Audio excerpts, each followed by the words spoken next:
کے میدانوں، صحراؤں اور بلند و بالا پہاڑوں پر مشتمل خوبصورت اور چاروں طرف سے خشکی سے گھرا ملک منگولیا ہے۔ لیکن کیا آپ جانتے ہیں کہ منگولیا کبھی چنگیز خان، اکتگئی خان، قبلائی خان اور ہلاکو خان جیسے فاتحین کی قیادت میں انسانی تاریخ کا سب سے بڑا امپائر یا سلطنت ہوا کرتا تھا، جس کی سرحدیں مشرق میں سی آف جاپان سے مغرب میں وسطی یورپ تک اور شمال میں جنوبی سائبیریا سے پرشین گلف یعنی خلیج فارس اور بر صغیر کے کچھ علاقوں تک پھیلی ہوئی تھی۔ جب یہ سلطنت اپنے عروج پر تھی تو اس کا رقبہ 2 کروڑ 30 لاکھ مربع کلومیٹر تھا۔ یہ وسیع و عریض سلطنت کب اور کیسے وجود میں آئی؟ اس کی بنیاد کس نے رکھی تھی؟ یہ امپائر کیسے ٹوٹ پھوٹ کا شکار ہوا تھا اور آج کا منگولیا آخر کیسے وجود میں آیا؟ چنگیز خان، ہلاکو خان اور قبلائی خان کا آبائی وطن آج کس حال میں ہے، آئیے جانتے ہیں۔ دوستو، یہ 12ویں صدی کی بات ہے جب منگولیا خانہ بدوش قبائل کی سرزمین ہوا کرتا تھا۔ یہ قبائل آپس میں لڑتے رہتے تھے اور متحد نہیں تھے، لیکن 12ویں صدی کے آخر میں اور 13ویں صدی کے اوائل میں یہ سب کچھ بدل گیا۔ منگولیا کے انہی خانہ بدوش قبائل میں سے ایک قبیلے کے سردار یسوگئی کے گھر پیدا ہونے والے تیموجن نامی ایک نوجوان نے ان تمام قبائل کو متحد کرنا شروع کر دیا۔ یہ اتحاد مضبوط ہوتا گیا اور تیموجن نے 1206 میں انسانی تاریخ کے عظیم الشان امپائر کی بنیاد رکھی۔ یہ وہی تیموجن ہے جسے آپ اور ہم اور ساری دنیا دی گریٹ چنگیز خان کے نام سے جانتی ہے۔ شروع میں یہ سلطنت موجودہ منگولیا اور جنوبی سائبیرین ریجن کے تھوڑے سے علاقے تک پھیلی ہوئی تھی۔ اس سلطنت کی بنیاد رکھنے کے بعد چنگیز خان نے ابتدائی طور پر شمالی چین اور وسطی ایشیا کے مختلف علاقوں کو فتح کیا اور اس طرح امپائر کی وسعت میں اضافہ ہونا شروع ہو گیا۔ چنگیز خان کی فتوحات کا سلسلہ جاری رہا اور 1227 میں چنگیز خان کی وفات تک منگول سلطنت چین کے ایک بڑے علاقے اور وسطی ایشیائی ریاستوں کو بھی اپنے کنٹرول میں لے چکی تھی۔ چنگیز خان کے بعد ان کے تیسرے بیٹے اکتگئی خان منگول امپائر کے سربراہ بنے۔ نئے خان کی سربراہی میں منگولوں نے مشرقی یورپ کے علاقوں پر اپنا اثر و رسوخ قائم کرنے کے ساتھ ساتھ چین کے کچھ مزید علاقے بھی فتح کر لیے۔ 1241 میں اکتگئی خان بھی وفات پا گئے اور ان کے بعد سلطنت خان کا منصب اکتگئی کے بیٹے گیوک اور پھر اکتگئی کے بھتیجے مونکے خان نے سنبھالا۔ 1259 میں مونکے خان کی وفات تک منگول امپائر شمال مغرب میں مشرقی یورپ، جنوب مغرب میں پرشین گلف کے علاوہ چین کے زیادہ تر علاقوں کو اپنے قبضہ میں کر چکا تھا۔ مونکے خان کی وفات کے بعد ان کے بھائی قبلائی خان منگول سلطنت کے سربراہ بنے۔ ان کی قیادت میں منگول امپائر نے اپنا عروج دیکھا۔ 1270 کی دہائی میں منگول سلطنت اپنی پوری آب و تاب پر تھی۔ منگول افواج تقریباً پورے چین پر قبضہ جما چکی تھی۔ اس کے علاوہ یورپ میں پولینڈ تک منگول امپائر پھیل چکا تھا۔ اس کا رقبہ 2 کروڑ 30 لاکھ مربع کلومیٹر تک ہو چکا تھا اور یہ انسانی تاریخ کا سب سے بڑا کنٹیجیس یعنی بغیر ٹکڑوں میں بیٹھا ہوا امپائر یا سلطنت بن چکا تھا۔ دوستو، اس وسیع و عریض امپائر کا خاتمہ 14ویں صدی میں ہوا، لیکن قبلائی خان کو ہی آخری خان یا خاقان آف منگول امپائر کے طور پر جانا جاتا ہے۔ چلیے اب جانتے ہیں کہ آخر اتنی بڑی سلطنت کا خاتمہ کیسے ہوا، اس خاتمے کا آغاز کیسے ہوا اور بالآخر موجودہ دور کا منگولیا کیسے وجود میں آیا۔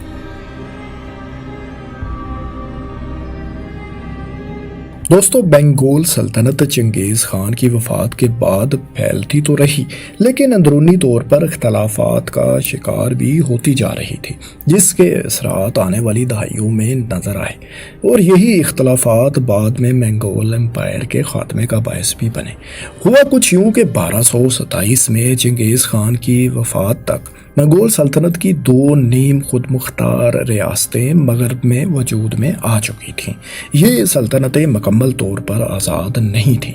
ان 2 میں سے ایک وسطی ایشیائی ریاستوں قازقستان وغیرہ پر مشتمل چغتائی سلطنت تھی، جس کے سربراہ چنگیز خان کے بیٹے چغتائی خان تھے، جبکہ جنوب مغربی روس، یوکرین، بیلاروس وغیرہ پر پھیلی ہوئی دوسری سلطنت گولڈن ہارڈے تھی۔ اس کے سربراہ چنگیز خان کے پوتے باتو خان تھے۔ باتو مغرب میں یورپ کی طرف اپنی مہم جاری رکھے ہوئے تھے اور عین ممکن تھا کہ وہ مغربی یورپ پر حملہ کرتے اور اسے منگول سلطنت کا حصہ بنا لیتے، لیکن چنگیز خان کے بعد بننے والے خان آف منگول امپائر اکتگئی خان کا 1241 میں انتقال ہو گیا۔ اس کے بعد منگول امپائر میں خان آف دی خانز یعنی دی گریٹ خان یا بڑا بادشاہ بننے کی کشمکش شروع ہو گئی۔ اکتگئی خان کی بیوہ اپنے بیٹے کو اس منصب پر دیکھنا چاہتی تھی، جبکہ باتو خان کا خیال تھا کہ وہ خود گریٹ خان بننے کے لیے زیادہ اہلیت رکھتے ہیں۔ باتو خان کا یہ دعویٰ اس بنیاد پر بھی تھا کہ وہ چنگیز خان کے سب سے بڑے بیٹے کی اولاد ہیں اور انہیں ہی گریٹ خان بننا چاہیے۔ یہ اختلاف 5 سال تک چلتا رہا اور اکتگئی کی بیوہ اپنے بیٹے گیوک خان کو منگول سلطنت کی باغ دوڑ ڈلوانے میں کامیاب ہو گئیں۔ باتو خان نے بہرحال کبھی اس نئے خان کو تسلیم نہیں کیا۔ دوستو، آنے والی دہائیوں میں منگول امپائر پھیل تو رہا تھا، لیکن ہلاکو خان نے ایران کی سرزمین پر الخانی سلطنت کی بنیاد بھی رکھ دی اور اس کے بعد عراق کی جانب اپنی پیش قدمی جاری رکھی۔ 1258 میں انہوں نے بغداد کو فتح کیا اور سقوط بغداد کے موقع پر ظلم و ستم کے وہ قصے رقم کیے گئے جنہیں سن کر آج بھی رونگٹے کھڑے ہو جاتے ہیں۔ بغداد میں ہلاکو خان نے محلات کو تباہ و برباد کرنے کے ساتھ ساتھ عظیم لائبریری بیت الحکمہ میں لاکھوں کتابیں جلا ڈالیں۔ اس کے بعد بچی کچی کتابیں دریائے دجلہ میں بہا دی گئیں۔ ہلاکو خان نے اس کے بعد دمشق کا کنٹرول بھی حاصل کیا اور ممکن تھا کہ وہ مصر تک بھی پہنچ جائے، لیکن 1259 میں مانگے خان کی وفات کے بعد چنگیز خان کے پوتوں ایرک بوکے اور کبلائی خان کے درمیان گریٹ خان بننے کے لیے ایک مرتبہ پھر خانہ جنگی شروع ہو گئی۔ ہلاکو خان نے اپنے بھائی کبلائی خان کی حمایت کی، انہیں منگول امپائر کا آخری خان یا گریٹ خان بننے میں مدد کی۔ دوستو، اس خانہ جنگی میں منگول امپائر کی گولڈن ہارڈ سلطنت کے خان برکے خان جو باتو خان کے بھائی تھے، وہ کبلائی خان کے مقابلے میں ایرک بوکے کو سلطنت کے گریٹ خان کے منصب پر دیکھنا چاہتے تھے۔ اس صورتحال میں ہلاکو خان واپس آذربائیجان چلے گئے تاکہ وہ برکے خان پر نظر رکھ سکیں۔ اس دوران ہلاکو اور برکے کے درمیان ایک لڑائی بھی ہوئی جس میں ہلاکو خان کو شکست کا سامنا کرنا پڑا۔ نئے خان کے انتخاب کے معاملات کو دیکھتے دیکھتے ہلاکو کی توجہ مصر کی طرف پیش قدمی سے کسی حد تک ہٹ گئی تھی۔ ان کی غیر حاضری کو دیکھتے ہوئے مملوک شہنشاہ سلطان سیف الدین قطز نے منگول فوج پر حملے کا فیصلہ کیا۔ مملوکوں نے سپہ سالار ببرس کی قیادت میں پہل کرتے ہوئے ہلاکو خان کی فوج کو عین جالوت کے مقام پر شکست دی۔ اس طرح مزید اسلامی ریاستوں کی طرف منگولوں کی پیش قدمی رک گئی۔ دوستو، کبلائی خان منگول امپائر کے خان تو بن گئے تھے، لیکن اس سلطنت میں نہ تو اب پہلے جیسا دمخم باقی رہا تھا اور نہ ہی اتفاق تھا۔ یہ امپائر مزید تقسیم ہوتی چلی جا رہی تھی۔ 1271 میں کبلائی خان نے یوان ڈائنیسٹی یا یوان سلطنت کی بنیاد رکھی۔ اس طرح منگول امپائر یورپ میں گولڈن ہارڈے، سینٹرل ایشیا میں چغتائی سلطنت، ایران کی سائٹ پر الخانی سلطنت، جبکہ چین میں یوان ڈائنیسٹی یعنی 4 حصوں میں تقسیم ہو چکا تھا۔ اس کے بعد بھی بہرحال منگول امپائر نے کچھ مزید فتوحات تو حاصل کیں، لیکن چنگیز خان کی آنے والی نسلیں اس کو قائم نہ رکھ سکیں۔ اندرونی خلفشار اور سلطنت کے اندر سے ہی ہونے والی مزاحمتوں، جان نشینی کے مسئلے پر کشمکش کی وجہ سے منگول امپائر یورپین اور ایشین سائٹ پر بھی اپنا کنٹرول لوز کرتی چلی جا رہی تھی۔ 14ویں صدی میں منگول منگولوں میں اسلام بھی تیزی سے پھیلنا شروع ہو گیا اور بالآخر 1368 میں چائنیز منگ ڈائنیسٹی کے ہاتھوں شکست کے بعد منگول امپائر کا باقاعدہ خاتمہ ہو گیا۔ 1644 میں منگ ڈائنیسٹی کے بعد چین ڈائنیسٹی نے چین اور منگولیا کا کنٹرول حاصل کر لیا۔ منگولوں نے بالآخر 1911 میں چائنیز سلطنتوں سے آزادی حاصل کر لی۔ اس کے بعد سے موجودہ دور کا منگولیا سوویت روس کے زیر اثر بھی رہا۔ بالآخر سوویت یونین کے خاتمے کے بعد منگولیا نے ایک نیا آئین تیار کیا اور آج کا منگولیا ہمارے سامنے ہے۔ دوستو 20ویں صدی میں وجود میں آنے والے ماڈرن منگولیا کا رقبہ 2 کروڑ 30 لاکھ مربع کلومیٹر سے سکڑ کر صرف 15 لاکھ مربع کلومیٹر تک محدود ہے، جو کبھی انسانی تاریخ کا سب سے بڑا امپائر ہوا کرتا تھا، جس کی سرحدیں کورین پیننسولا سے وسطی یورپ تک پھیلی ہوئی تھیں۔ آج کا منگولیا قازقستان کے بعد دنیا کا دوسرا بڑا لینڈ لاکڈ ملک ہے۔ اس کے بارڈر صرف 2 ہی ممالک چین اور روس سے ملتے ہیں۔ اس کے شمال اور مغرب میں بلند و بالا پہاڑ ہیں، جبکہ جنوب میں صحرا ہیں۔ ایشیا کے سب سے بڑے صحرائے کوپی کا ایک بڑا حصہ منگولیا میں واقع ہے۔ اس خوبصورت ملک کا 3/4 رقبہ چراگاہوں جبکہ باقی حصہ جنگلوں اور صحراؤں پر مشتمل ہے۔ شاید یہاں کی چراگاہیں ہی یہ وجہ ہے کہ یہاں گھوڑوں کی بڑی تعداد پائی جاتی ہے۔ یہاں تقریباً گھوڑوں کی تعداد بھی اتنی ہی ہے جتنی منگولوں کی آبادی ہے۔ منگول کلچر میں گھوڑوں کو ویسے بھی بہت اہمیت حاصل ہے، بلکہ یہاں تک کہا جاتا ہے کہ ایک منگول بغیر گھوڑے کے بالکل ویسا ہی ہے جیسے کوئی پرندہ بغیر پروں کے۔ منگولیا کی کل آبادی اس وقت 3 ملین افراد سے کچھ زیادہ ہے۔ یہ اتنی کم آبادی ہے کہ اتنے لوگ تو منگول فاتحین ایک لڑائی میں ہی ہلاک کر دیا کرتے تھے۔ منگولیا گرین لینڈ کے بعد دوسرا سب سے بڑا لیسٹ ڈینسڈ یعنی کم شرح آبادی والا خطہ ہے، جہاں 1 مربع کلومیٹر پر صرف 2 ہی لوگ اوسطاً رہتے ہیں۔ پاکستان میں یہی تعداد 1 مربع کلومیٹر میں 290 افراد ہے۔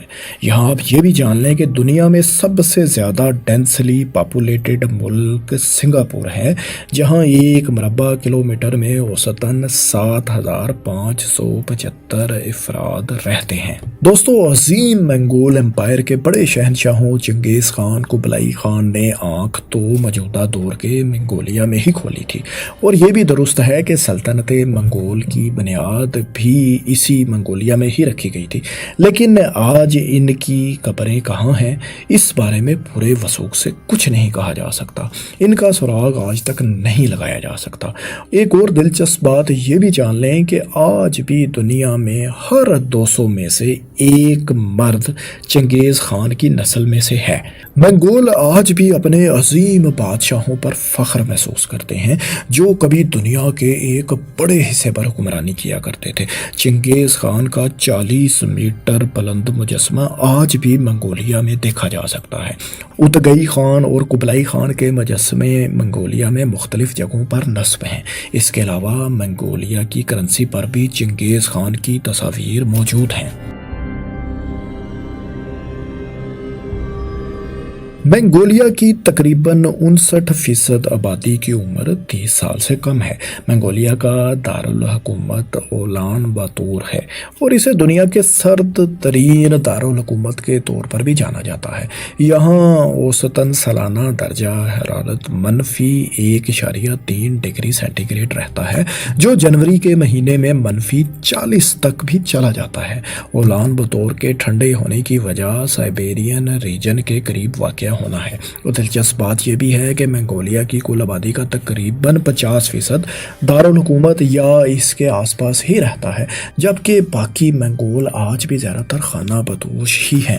منگولوں کی ایک بڑی تعداد آج بھی اپنے آباء و اجداد کی طرح ایک ٹینٹ نما گھر یورٹ میں ہی رہتی ہے۔ منگولیا میں ہر سال جولائی میں کھیلوں کا ایک بڑا تہوار منعقد ہوتا ہے جسے نادام فیسٹیول کہا جاتا ہے۔ اس تہوار کے بڑے کھیلوں میں گھڑ سواری، ریس، تیر اندازی اور ریسلنگ شامل ہیں۔ اس تہوار کو منگولین اولمپک بھی سمجھا جاتا ہے۔ منگولیا کو گہرے نیلے آسمان کی سرزمین بھی کہا جاتا ہے۔ یہاں سال کے تقریباً 250 سے زائد دن سورج آسمان پر خوب چمکتا ہے، لیکن دوستو اس کا ہرگز مطلب نہیں کہ یہاں گرمی پڑتی ہے، بلکہ یہاں تو سال کا زیادہ تر حصہ موسم سرد ہی رہتا ہے۔ بارشیں بہرحال زیادہ نہیں ہوتی۔ مینگول آئس کریم کے اس قدر شیدائی ہیں کہ یہاں آپ کو سخت سردی میں بھی آئس کریم کے مزے لیتے ہوئے لوگ نظر آئیں گے۔ ایک خیال یہ بھی ہے کہ آئس کریم کا آغاز بھی منگولوں نے ہی کیا تھا۔ اس ملک کے باشندوں کے بارے میں یہ بھی مشہور ہے کہ یہ انتہائی مہمان نواز ہوتے ہیں۔ اگر آپ ان کے گھر میں بغیر دستک دیے بھی چلے جائیں تو یہ آپ کو خوش آمدید ہی کہیں گے۔ اے راگ ان کی پسندیدہ ڈرنک ہے جسے گھوڑے کے دودھ سے تیار کیا جاتا ہے۔ یہ روایتی مشروب یہ مہمانوں کو بڑے شوق سے پیش کرتے ہیں اور کوئی مہمان اسے پینے سے انکار بھی نہیں کر سکتا، کیونکہ ایسا کرنا منگول کلچر میں بالکل بھی اچھا نہیں سمجھا جاتا۔ دوستو یہ تھی ماضی کی عظیم الشان منگول سلطنت اور اس کے شہنشاہوں اور موجودہ دور کے منگولیا کی ایک مختصر اور دلچسپ کہانی۔ آپ کو کیسی لگی کمنٹس میں ضرور بتائیں، اور آپ مزید کن ٹاپکس پر معلوماتی ویڈیو دیکھنا